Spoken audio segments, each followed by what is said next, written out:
하나님 말씀은 역대하 13장 1절에서 14장 1절까지입니다. 역대하 13장 1절에서 14장 1절까지 말씀 번갈아 가면서 읽습니다. 제가 먼저 읽겠습니다. 여로보암 왕 18째 해에 아비야가 유다의 왕이 되고 예루살렘에서 3년 동안 다스리니라. 그의 어머니의 이름은 미가야요 기브앗 사람 우리엘의 딸이더라. 아비야가 여로보암과 더불어 싸울새 아비야는 싸움에 용감한 군사 40만 명을 택하여 싸움을 준비하였고 여로보암은 큰 용사 80만 명을 택하여 그와 대진하는지라. 아비야가 에브라임 산중 스마라임 산 위에 서서 이르되 여로보암과 이스라엘 무리들아 다 들으라. 이스라엘의 하나님 여호와께서 소금 언약으로 이스라엘 나라를 영원히 다윗과 그의 자손에게 주신 것을 너희가 알 것 아니냐. 다윗의 아들 솔로몬의 씨나 느밧의 아들 여로보암이 일어나 자기의 주를 배반하고 남봉꾼과 잡배가 모여 따름으로 스스로 강하게 되어 솔로몬의 아들 르호보암을 대적하였으나 그때 르호보암이 어리고 마음이 연약하여 그들의 입을 능히 막지 못하였었느니라. 이제 너희가 또 다윗 자손의 손으로 다스리는 여호와의 나라를 대적하려 하는도다. 너희는 큰 무리요 또 여로보암이 너희를 위하여 신으로 만든 금송아지들이 너희와 함께 있도다. 너희가 아론 자손인 여호와의 제사장들과 레위 사람들을 쫓아내고 이방 백성들의 풍속을 따라 제사장을 삼지 아니하였느냐. 누구를 막론하고 어린 수송아지 한 마리와 순양 7마리를 끌고 와서 장립을 받고자 하는 자마다 허무한 신들의 제사장이 될 수 있도다. 우리에게는 여호와께서 우리 하나님이 되시니 우리가 그를 배반하지 아니하였고 여호와를 섬기는 제사장들이 있으니 아론의 자손이요 또 레위 사람들이 수종들어 매일 아침 저녁으로 여호와 앞에 번제를 드리며 분향하며 또 깨끗한 상에 진설병을 넣고 또 금 등잔대가 있어 그 등에 저녁마다 불을 켜나니 우리는 우리 하나님 여호와의 계명을 지키나 너희는 그를 배반하였느니라. 하나님이 우리와 함께하사 우리의 머리가 되시고 그의 제사장들도 우리와 함께하여 전쟁의 나팔을 불어 너희를 공격하느니라. 이스라엘 자손들아 너희 조상들의 하나님 여호와와 싸우지 말라. 너희가 형통하지 못하리라. 여로보암이 유다의 뒤를 둘러 복병하였으므로 그 앞에는 이스라엘 사람들이 있고 그 뒤에는 복병이 있는지라. 유다 사람이 뒤를 돌아보고 자기의 앞뒤의 적병으로 말미암아 여호와께 부르짖고 제사장들은 나팔을 보니라. 유다 사람이 소리 지르매 유다 사람이 소리 지를 때에 하나님이 여로보암과 온 이스라엘을 아비야와 유다 앞에서 치시니 이스라엘 자손이 유다 앞에서 도망하는지라. 하나님이 그들의 손에 넘기셨으므로 아비야와 그의 백성이 크게 무찌르니 이스라엘의 택한 백성들이 죽임을 당하고 엎드린 자들이 50만 명이었더라. 그때 이스라엘 자손이 항복하고 유다 자손이 이겼으니 이는 그들이 그들의 조상들의 하나님 여호와를 의지하였음이니라. 아비야가 여로보암을 쫓아가서 그의 성읍들을 빼앗았으니 곧 베델과 그 동네들과 여샤나와 그 동네들과 에브론과 그 동네들이라. 아비야 때에 여로보암이 다시 강성하지 못하고 여호와의 치심을 입어 죽었고 아비야는 점점 강성하여 아내 14을 거두려 아들 22과 딸 16을 낳았더라. 아비야의 남은 사적과 그의 행위와 그의 말은 선지자 이도의 주석책에 기록되니라. 14장 1절 함께 읽습니다. 아비야가 그의 조상들과 함께 노음의 다윗성에 장사되고 그의 아들 아사가 대신하여 왕이 되니 그의 시대에 그의 땅이 10년 동안 평안하니라. 아멘. 역대하 13장에는 두 명의 왕이 나옵니다. 북이스라엘의 여로보암과 남유다의 아비야 왕입니다. 구약시대 이스라엘 역사를 공부하다 보면 조금 어려운 부분이 나오는데 이 분열왕국 시대가 이스라엘 역사에서 가장 어려운 시대입니다. 이 분열왕국 때에는 두 개의 왕국이 존재하기에 이게 왕들의 이름조차도 헷갈리곤 합니다. 그 분열왕국 시대에 대한 성경 이야기를 읽다 보면 이 이야기가 북이스라엘 이야기를 하는 것인지 남유다 이야기를 하는 것인지 헷갈릴 때가 많이 있죠. 이게 두 개 나라이다 보니까 또 왔다 갔다 하면서 역사가 기록되다 보니까 그런 어려움들이 있습니다. 이 분열왕국 시대에 대한 배경 설명을 한 후에 본문으로 들어가겠습니다. 솔로몬 왕이 죽은 후 BC 940 930년에 죽게 되죠. 930년에 솔로몬 왕이 죽은 후 이제 솔로몬의 아들 르호보암이 왕위에 오릅니다. 그런데 르호보암이 왕이 되자마자 이스라엘은 북이스라엘과 남유다로 분열합니다. 여로보암이라는 사람이 솔로몬이 다스리고 있을 때에 어떤 휘하 장군이었던 것으로 보여지는데, 이 여로보암 사람이 반역을 함으로 북이스라엘이 이제 생겨나게 되죠.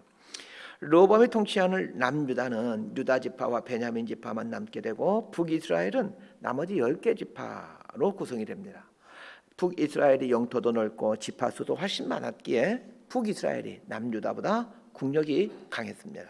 또 하나의 특징이 있는데, 남유다는 다윗 왕의 후손들이 다스린 반면에 북이스라엘은 계속해서 반란이 일어나 새로운 왕조가 생겨나게 된다는 것입니다.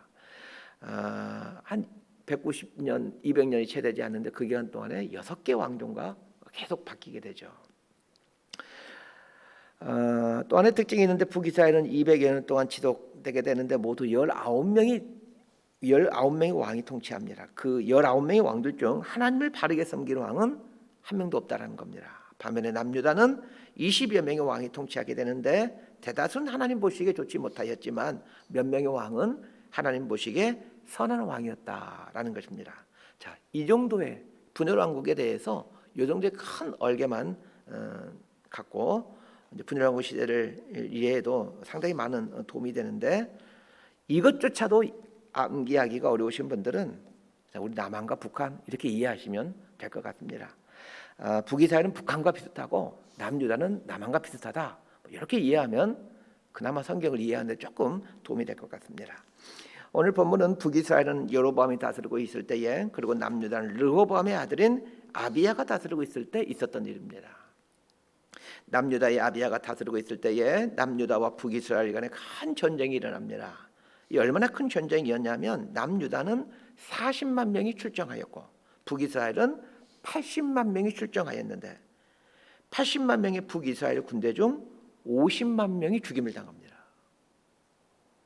이 당시에는 훈련받은 군인들이 전쟁에 참가하는 게 아니라 그냥 일반 백성들이, 남자들이 평상시에 생업에 종사하다가 전쟁이 일어나면 이제 군인으로 참전합니다. 남유다가 40만 명이 출정했다라는 말은 남유다에 전쟁에 나갈 만한 남자의 숫자가 40만 명 정도였다라는 말이고, 북이스라엘이 80만 명이 출정했다라는 말은 북이스라엘에 전쟁에 나갈 만한 남자의 숫자가 80만 명 정도였다라는 말입니다. 그런데 그 북이스라엘의 80만 명의 남자들 중 50만 명이 전사를 합니다. 이 정도 피해가 어느 정도인지를 가늠하기 위해서 이 6.25 전쟁에 대한 자료를 봤더니, 6.25 전쟁 때 우리 국군이 13만 7천 명 정도가 사망했고 북한군은 52만 명 정도가 사망한 걸로 나와 있습니다. 이 근대사에서 6.25 전쟁이 아주 끔찍한 전쟁으로 양명 높은 전쟁이죠.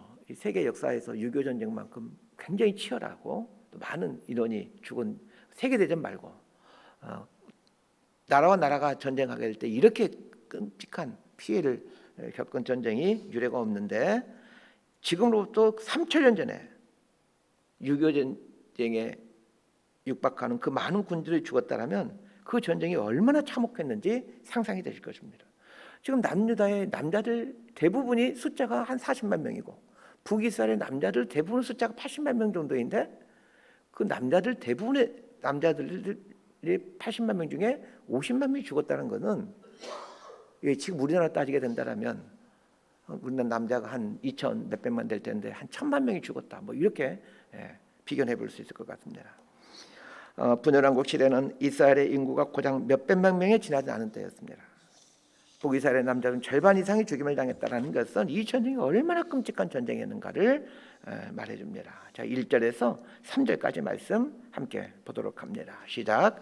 여로보암 왕 18째 해에 아비야가 유다의 왕이 되고 예루살렘에서 3년 동안 다스리니라. 그의 어머니의 이름은 미가야요 기브아 사람 우리엘의 딸이더라. 아비야가 여로보암과 더불어 싸울세 아비야는 싸움에 용감한 군사 40만 명을 택하여 싸움을 준비하였고 여로보암은 큰 용사 80만 명을 택하여 그와 대진한지라. 이 아비야 왕은 분열왕국 이후에 남유다의 두 번째 왕입니다. 르호보암의 아들이죠.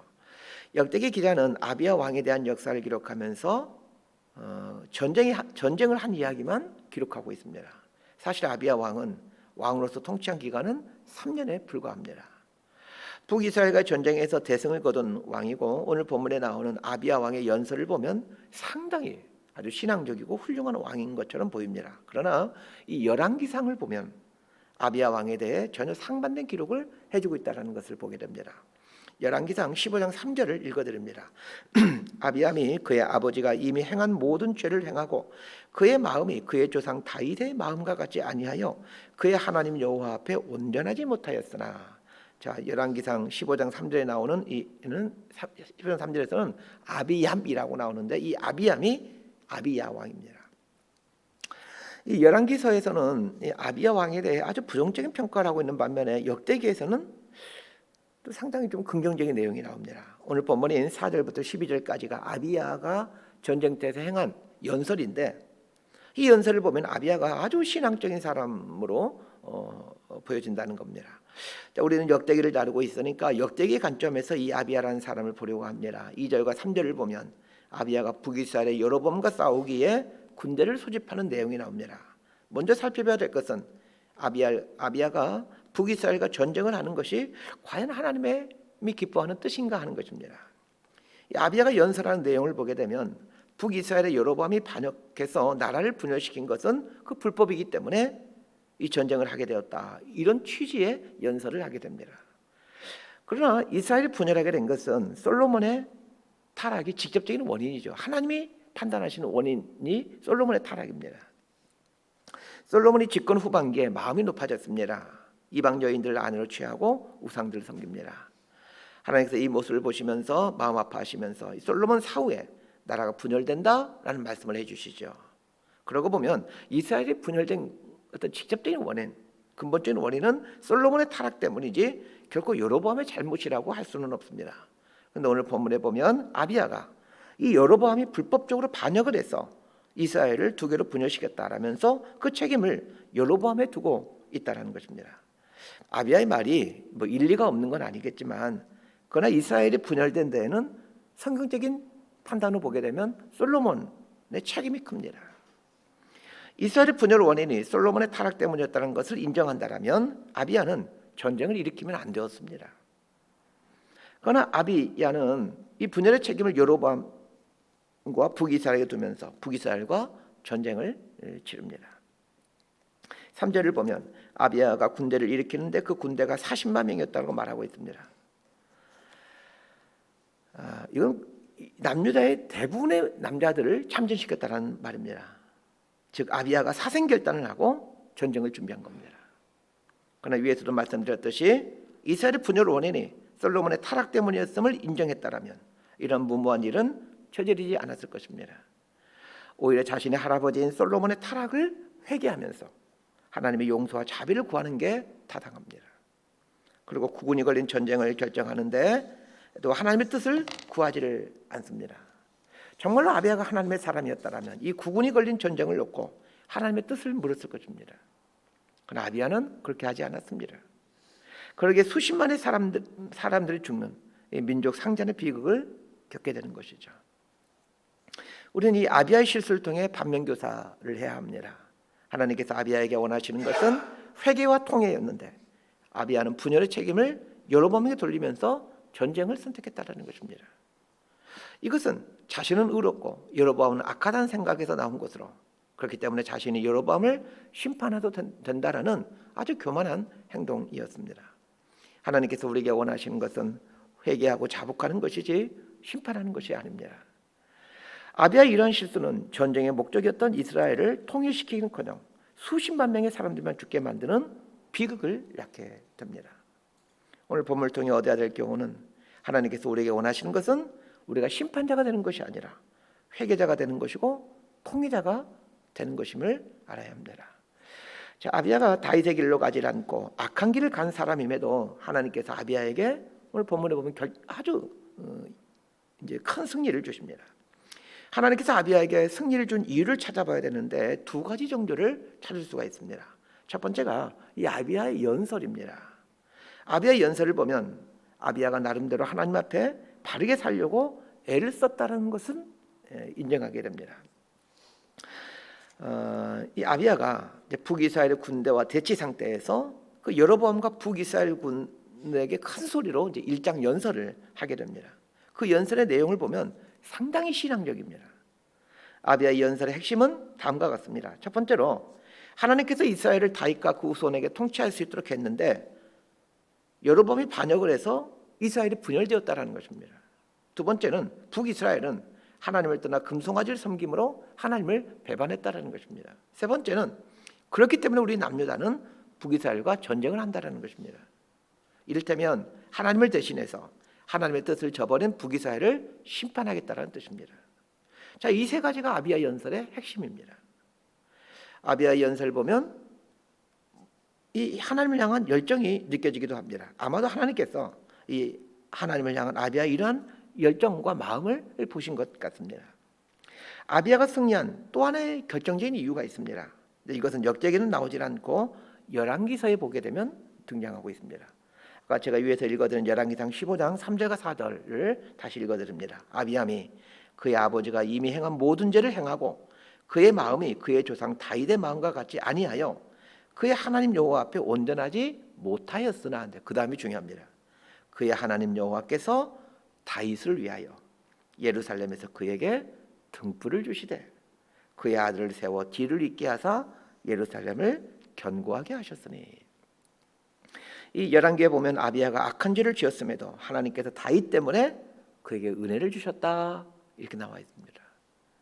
오늘 본문을 보면 남유다와 북이스라엘이 전쟁을 하는데 지금 북이스라엘이 남유다를 완전히 포위해서 남유다가 아주 전멸당할 위기 가운데 있는 상황 가운데 놓였다라고 말하고 있습니다.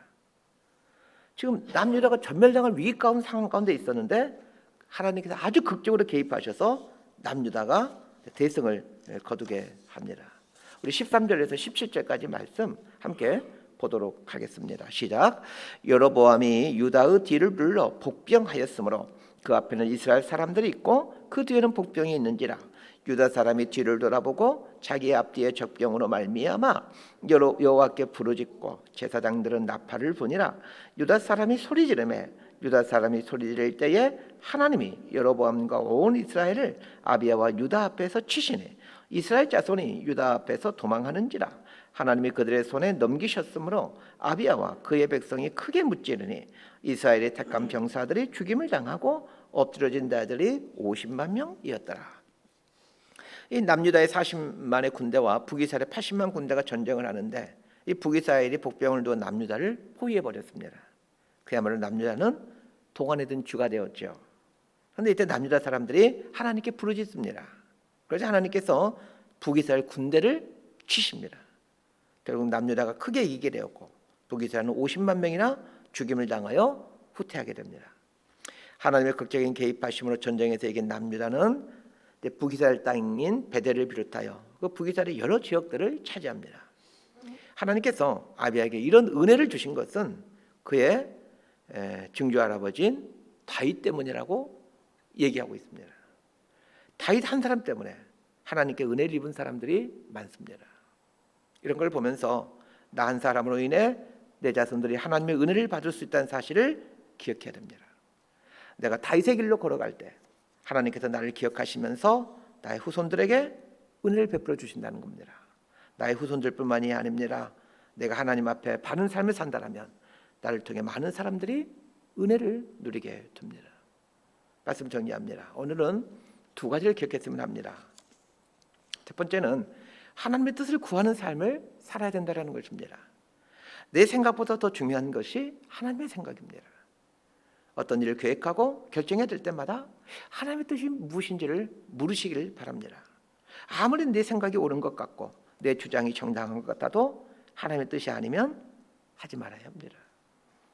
두 번째는 아비야가 하나님의 뜻을 어기고 전쟁을 일으켰음에도 하나님께서 아비야 편을 들어주신 것은 다윗 때문이었습니다. 다윗을 생각하면서 하나님은 다윗의 후손들에게 은혜를 주시는 겁니다. 하나님께서 다윗에게 분명하게 약속하시지 않았습니까? 너와 네 후손이 영원히 이스라엘을 다스리도록 하겠다. 네 위가 견고하게 해주겠다. 이렇게 말입니다. 하나님은 다윗에게 한 그 약속 때문에 아비야에게 승리를 주십니다. 이런 것을 보면 나의 삶이 내 후손들의 삶에도 영향을 주게 된다는 것을 알게 됩니다. 내 후손들뿐만 아니라 내 주변의 사람들에게도 영향을 준다는 것을 기억해야 됩니다. 다윗의 길을 걸어가려는 이유가 여기에 있습니다. 내가 다윗의 길을 걸어갈 때 후손들뿐만 아니라 나에게 속한 많은 사람들이 은혜를 누리게 됩니다.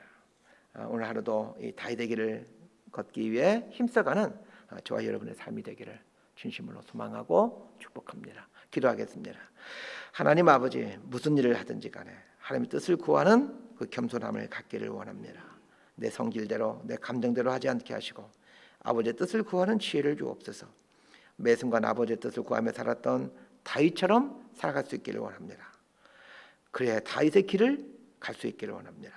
오늘 하루 주어진 시간과 이 공간 속에서 작은 다윗으로 살아갈 수 있도록 우리 삶을 붙들어 주옵소서. 예수님 이름으로 기도드리옵나이다.